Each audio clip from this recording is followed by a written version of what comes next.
नमस्कार। देवरिया की आवाज रेडियो केसरी से प्रस्तुत है स्थानीय हालचाल। पहले मुख्य हालचाल। वकील की मौत के मामले में एसडीएम को किया गया निलंबित। रेलवे ट्रैक के किनारे से मिला एक युवक का शव। चोरी छिपे बिक रहा एसिड, लोगों में दहशत। डॉक्टर हैनिमन की मनाई गई जयंती। प्रेमी समेत 3 लोगों पर दुष्कर्म का लगा आरोप, केस दर्ज। स्थानीय हालचाल के इस अंक के साथ मैं निकेत मिश्र। अब हालचाल विस्तार से। राज्य सरकार ने बरहज देवरिया के उप जिलाधिकारी विपिन कुमार द्विवेदी को निलंबित कर दिया है। तहसील बरहज के ग्राम लक्ष्मीपुर में राजस्व रिकॉर्ड में दर्ज नाली और नलकूप की जमीन पर पक्की सड़क का निर्माण कराने और धक्का मुक्की के कारण मृत्यु की घटना की प्रारंभिक जांच कराई गई थी। यह जांच अपर आयुक्त प्रशासन गोरखपुर और पुलिस अधीक्षक नगर गोरखपुर तथा अपर जिलाधिकारी गोरखपुर की 3 सदस्यीय कमेटी ने की थी। समिति की रिपोर्ट के आधार पर प्रकरण में लापरवाही के लिए प्रथम दृष्टया विपिन कुमार द्विवेदी को जिम्मेदार ठहराया गया। उनके खिलाफ नियम 7 के तहत जांच के आदेश भी दिए गए हैं। प्रयागराज के कमिश्नर को जांच अधिकारी नामित किया गया है और विपिन कुमार द्विवेदी को राजस्व परिषद से संबद्ध कर दिया गया है। जनपद में एसिड बिक्री के नियमों की अनदेखी की जा रही है। बताया जा रहा है कि चोरी छिपे एसिड की बिक्री हो रही है।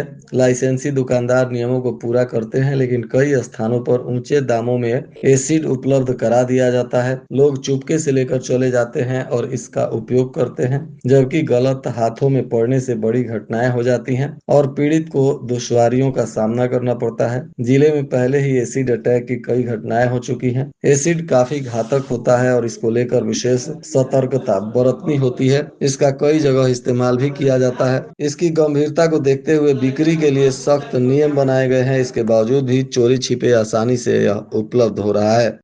गौरी बाजार में रेलवे ट्रैक पर शव मिलने से सनसनी फैल गई। लोग हत्या की आशंका जता रहे हैं। पुलिस ने शव को पोस्टमार्टम के लिए भेज दिया। बताया जा रहा है कि गौरी बाजार के भटौली बुजुर्ग गांव के पास शुक्रवार की देर शाम ग्रामीणों ने रेलवे ट्रैक के किनारे शव को देखकर पुलिस को सूचना दी। पुलिस मौके पर पहुंची और शव को कब्जे में लेकर जांच में जुटी है। मृतक की पहचान देवरिया के अली नगर निवासी दानिश सिद्दीकी उम्र 35 वर्ष पुत्र कैश सिद्दीकी बताया जा रहा है। वह रामपुर कारखाना थाना क्षेत्र के पीपरा मदन गोपाल का मूल निवासी है और कुशीनगर के हाटा में काम करता था। परिजनों के मुताबिक वह शाम करीब 4 बजे घर से निकला था, लेकिन कुछ ही घंटों बाद उसका शव रेलवे ट्रैक पर मिला। परिजनों में घटना के बाद से कोहराम मचा है और पुलिस मामले की तफ्तीश में जुटी हुई है। होम्योपैथी के चिकित्सा पद्धति के जनक डॉक्टर सैमुअल हैनिमन की 271वीं जयंती मनाई गई। इस दौरान विश्व होम्योपैथिक दिवस के रूप में उनकी जयंती को मनाई गई। जिला होम्योपैथिक कार्यालय परिसर में स्थापित प्रतिमा पर माल्यार्पण किया गया। साथ ही गोष्ठी का आयोजन किया गया। Deputy commissioner GST Amit Kumar Singh ने कहा कि वर्तमान परिवेश में यह एक प्रभावशाली चिकित्सा पद्धति है। यह एक सरल, सुलभ और सस्ती दवा है। इस पद्धति को सरकार की ओर से और बढ़ावा दिया जा रहा है। जनपद में होम्योपैथी काफी लोकप्रिय है। जिला होम्योपैथिक अधिकारी डॉक्टर संजय सिंह ने कहा कि डॉक्टर सैमुअल का जन्म 10 अप्रैल को हुआ था। उन्होंने एलोपैथी चिकित्सा पद्धति का अध्ययन करने के बाद होम्योपैथिक चिकित्सा पद्धति का आविष्कार किया। प्रेमी के शादी से मुकरने पर युवती के जहरीला पदार्थ खाने के मामले में 3 लोगों पर मुकदमा दर्ज हुआ है। युवती ने एसपी कार्यालय पर जहरीला पदार्थ खा लिया था। फिलहाल उसका इलाज जारी है। वहीं आरोपी अभी पुलिस की पकड़ से दूर हैं। मामला रामपुर कारखाना थाना क्षेत्र का बताया जा रहा है, जहां एक गांव के युवक और युवती का घर बिल्कुल अगल बगल है। दोनों के बीच लगभग 2 या 3 वर्षों से प्रेम संबंध चल रहा था। 1 वर्ष पहले दोनों के प्रेम संबंध का पता परिजनों को लगा। दोनों ने युवक और युवती को डांट फटकार लगाया था। इसके बावजूद दोनों छुप छुप कर मिलते थे। युवती की मां का आरोप है कि युवक छोटू सिंह ने शादी का झांसा देकर युवती से दुष्कर्म किया और गर्भपात भी करा दिया। पंचायत के बाद वह व्यक्ति को घर ले जाने के बजाय कमाने के बहाने दूसरे राज्य में भाग गया। अब पुलिस ने इस मामले में 3 लोगों के विरुद्ध दुष्कर्म और गर्भपात इत्यादि का मामला दर्ज करते हुए आगे की कार्रवाई में जुट गई है।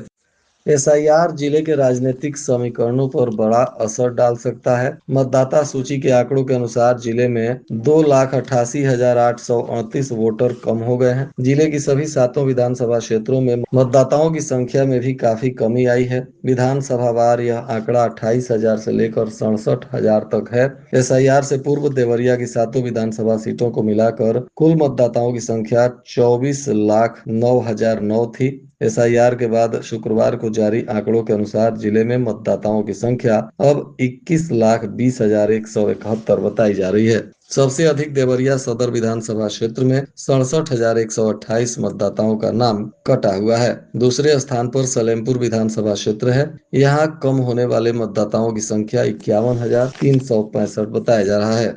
शहर में ज्वेलरी प्रेमियों के लिए एक बड़ी खुशखबरी सामने आई है। देश के प्रतिष्ठित ज्वेलरी ब्रांड कल्याण ज्वेलर्स का भव्य शोरूम अब देवरिया में खोलने जा रहा है। इस नए शोरूम का उद्घाटन 12 अप्रैल को दोपहर 12 बजे किया जाएगा। इस खास मौके को और भी खास बनाने के लिए बॉलीवुड की प्रसिद्ध अभिनेत्री करिश्मा कपूर मुख्य अतिथि के रूप में कार्यक्रम में शामिल हो रही हैं। उनके आगमन को लेकर शहर में खासा उत्साह भी देखने को मिल रहा है। यह नया showroom civil line road Gorakhpur road पर एसएसएलबी इंटर कॉलेज के पास स्थित है। उद्घाटन समारोह के दौरान ग्राहकों को ज्वेलरी के नवीनतम और आकर्षक डिजाइनों की झलक भी देखने को मिलेगी। साथ ही उद्घाटन के अवसर पर विशेष ऑफर्स और आकर्षक योजनाएं भी प्रस्तुत की जा सकती हैं। स्थानीय लोगों का मानना है कि इस शोरूम के खुलने से देवरिया में उच्च गुणवत्ता वाली ज्वेलरी की उपलब्धता बढ़ेगी और ग्राहकों को बड़े शहरों जैसा अनुभव मिलेगा। शहर वासियों से अपील की गई कि वे इस भव्य उद्घाटन समारोह में अधिक से अधिक संख्या में पहुंचकर इस खास मौके का हिस्सा बने। पुलिस अधीक्षक ने आज थाना समाधान दिवस का आयोजन किया। इस दौरान समस्त थानों पर राजस्व के अधिकारी और पुलिस के अधिकारी मौजूद रहे। जनता की समस्याओं को सुना गया और संयुक्त रूप से मौके पर पहुंचकर कई समस्याओं का निस्तारण भी कराया गया। पुलिस अधीक्षक के निर्देशन में जनपद में बेहतर जन सुनवाई और पुलिस के उत्तरदायित्व निर्धारण करने तथा संवेदनशीलता बढ़ाने और बेहतर पारदर्शिता बढ़ाने के लिए थाना दिवस पर डेस्क सिस्टम के तहत समस्त थानों पर हल्का प्रभारी और बीट पुलिस अधिकारी अपने अपने हल्का ग्राम बीट की डेस्क लगाकर जन समस्याओं को सुनते हैं और उसका निस्तारण भी करते हैं।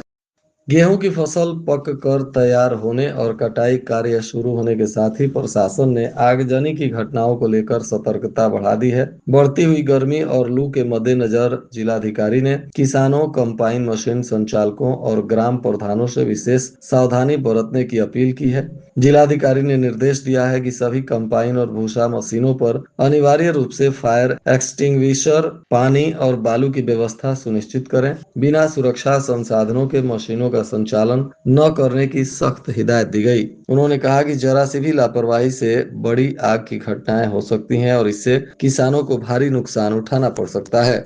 आज से जनपद में दस्तक अभियान का शुरुआत हो गया। सीएमओ ने परशुराम चौक स्थित प्राथमिक विद्यालय में फीता काटकर और घरों में दस्तक देकर शुरुआत की। अभियान के तहत आशा कार्यकर्ता घर घर दस्तक देकर बुखार, खांसी, जुकाम, क्षय रोग, फैलेरिया, कालाजार इत्यादि के लक्षण वाले मरीजों को चिन्हित करेंगी। सीएमओ डॉक्टर अनिल कुमार गुप्ता ने कहा कि दस्तक अभियान 30 अप्रैल तक चलेगा और इसके तहत जनपद में सभी आशा और आंगनबाड़ी कार्यकर्ता घर घर जाकर मरीजों की पहचान करेंगी और उन्हें आवश्यक सुझाव देंगी तथा इनका इलाज सरकारी अस्पतालों में निःशुल्क किया जाएगा।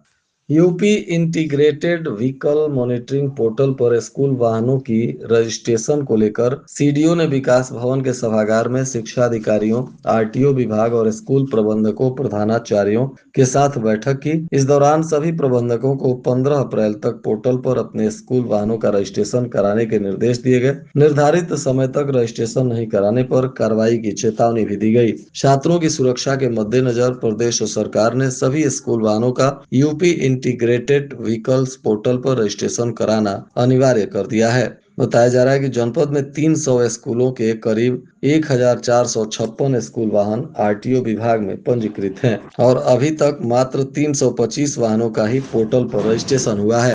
परिषदीय स्कूलों में नामांकन बढ़ाने को लेकर बेसिक शिक्षा विभाग गंभीर हो गया है। खंड शिक्षा अधिकारियों ने हर विद्यालय में प्रतिदिन 5 नामांकन बढ़ाने को सभी शिक्षकों को निर्देश दिया है। इसके मद्देनजर स्कूल में कार्यरत सभी शिक्षक, शिक्षा मित्र तथा अनुदेशकों की जवाबदेही तय की गई है। जनपद में बेसिक शिक्षा परिषद के तहत कुल 2121 स्कूल संचालित है और इनमें करीब 2.25 लाख छात्र नामांकित है। 1 अप्रैल से नया शैक्षणिक सत्र प्रारंभ हो गया है। विभाग के सभी अधिकारी, कर्मचारी, शिक्षक स्कूलों में बच्चों का नामांकन बढ़ाने के लिए काम कर रहे हैं। जनपद में तेज हवा के बीच आग का कहर जारी है। शॉर्ट सर्किट से लगी आग से 15 बीघा गेहूं की फसल जलकर राख हो गई। वहीं डंठल जलाते समय एक झोपड़ी में भी आग पकड़ लिया। उसमें भी रखा रुपया, नगदी इत्यादि कीमती सामान भी जलकर राख हो गए। बताया जा रहा है कि काफी मशक्कत के बाद आग पर काबू पाया गया। 10 एकड़ तक फसल जलने की बात बताई जा रही है। मामला भटनी थाना क्षेत्र के नूना पार के भटनी खास टोला बट्टी का बताया जा रहा है, जहां अचानक आग से कई एकड़ फसल जलकर राख हो गई। करीब 2 घंटे तक चले आग के तांडव में लोग पंप सेट और मोटर इत्यादि के जरिए काफी प्रयास के बाद आग पर काबू पा सके। Uttar Pradesh junior high school पूर्व माध्यमिक शिक्षक संघ की ब्लॉक इकाई तरकुलवा की बैठक हुई। बैठक में टीईटी अनिवार्यता के विरोध में होने वाले प्रदर्शन और मशाल जुलूस में विकासखंड तरकुलवा के सभी शिक्षकों को शामिल होने के लिए अपील की गई। इस दौरान ब्लॉक अध्यक्ष अमरनाथ वर्मा ने कहा कि कोई भी कानून बनने के बाद से ही लागू होता है, बनने से पूर्व लागू करना असंवैधानिक है। उन्होंने कहा कि 13 अप्रैल को 5:30 बजे सभी शिक्षक देवरिया बीआरसी पर मशाल जुलूस में उपस्थित होकर इसे सफल बनाएं। और आज के मौसम का तापमान देवरिया में न्यूनतम 25 डिग्री सेल्सियस और अधिकतम 32 डिग्री सेल्सियस रहने की संभावना है। अंत में मुख्य हालचाल एक बार फिर। वकील की मौत के मामले में एसडीएम को किया गया निलंबित। रेलवे ट्रैक के किनारे से मिला एक युवक का शव। चोरी छिपे बिक रहा एसिड, लोगों में दहशत। डॉक्टर हैनिमन की मनाई गई जयंती। प्रेमी समेत 3 लोगों पर दुष्कर्म का लगा आरोप, केस दर्ज। इसके साथ ही रेडियो केसरी से प्रसारित स्थानीय हालचाल का यह अंक समाप्त हुआ। नमस्कार।